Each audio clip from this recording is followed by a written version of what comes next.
ఈ భూ సమస్యల పరిష్కారానికి అతను ఆర్థికంగా లేకపోవడము, లేకుంటే ఇతర కారణాల వల్లనో, అతను ఈ పరిష్కార మార్గం పొందలేని పరిస్థితి ఉంటది. వారికి ప్రభుత్వము ఎలాంటి సాయం అందించి పరిష్కార మార్గం చూపే అంశము ఈ భూభారతిలో చట్టంలో ఉందా? ఇప్పుడు భారతదేశం సుప్రీంకోర్టు ప్రకటన చెప్పిందంటే, అన్యాయం గురైన వాడు న్యాయం పొందాలంటే, వారికి ఉచిత న్యాయ సహాయం ఇవ్వాలి. అట్లా పొందటం అనేది ప్రాథమిక హక్కు అని తీర్పిచ్చింది. నాకు డబ్బులు లేకనో, ఇంకో కారణంతోటి నేను అప్పీలే వేసుకోలేని పరిస్థితి ఉంది నాకు. అట్లాంటి పరిస్థితుల్లో వాళ్ళకి ఉచిత న్యాయ సహాయం అందించే బాధ్యత ప్రభుత్వం మీద ఉంటుంది. ఆయన ప్రాథమిక హక్కు. దురదృష్టం ఏంటంటే, ఇన్నేండ్లుగా భూమి సమస్యలు ఉన్న వాళ్ళకి ఉచిత న్యాయ సహాయం దక్కట్లేదు. నాకు సమస్య ఉంది. నేను ఆర్‌డీఓ దగ్గరో, కలెక్టర్ దగ్గరో అప్పీల్ ఏసుకోవాలి. లేదా నేను సివిల్ కోర్ట్‌కి పోవాలి. లేదా నాకేమైనా ఒక సలహా గావాలి. నాకెవడో అప్లికేషన్ రాసి పెట్టేటోడు గావాలి.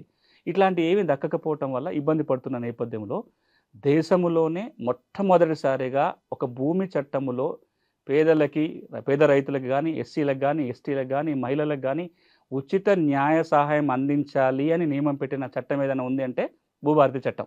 దీంట్లో స్పష్టంగా ఏం పేర్కొన్నారు, ఇప్పుడు నేను చెప్పిన వర్గాలు ఎవరైనా గానీ, ఎస్సీలు, ఎస్టీలు, మహిళలు, పేద కుటుంబాల వాళ్ళు ఎవరైనా సరే అప్పీలు వెళ్ళలేకపోయినా, లేదా వాళ్ళకి సలహాలు కావాల్సొచ్చినా రెవెన్యూ అధికారే ఉచిత న్యాయ సహాయం అందించాలి. ఎట్లా అందించాలి అంటే, ఒకటి, ఈ ఉచిత సహాయం అందించడానికి ఒక వ్యవస్థ ఉంది. లీగల్ సర్వీస్ అథారిటీ అని. వాళ్ళ కోఆర్డినేషన్ ద్వారాన్నా లీగల్ ఎయిడ్ ఇప్పించాలి.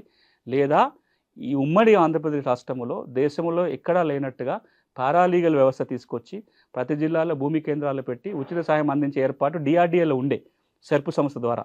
వాళ్ళ ద్వారానైనా సరే ఉచిత న్యాయ సహాయం అందించాలి. ఒక్క మాటలో చట్టం మంచిగుంది, నియమాలున్నాయి, అప్పీల్ వ్యవస్థ ఉంది. దాన్ని వినియోగించుకోలేని పరిస్థితులు ఉన్న వాళ్ళకి సహాయం చేసే బాధ్యత కూడా ఈ రోజున రెవెన్యూ శాఖ మీద ఉంది.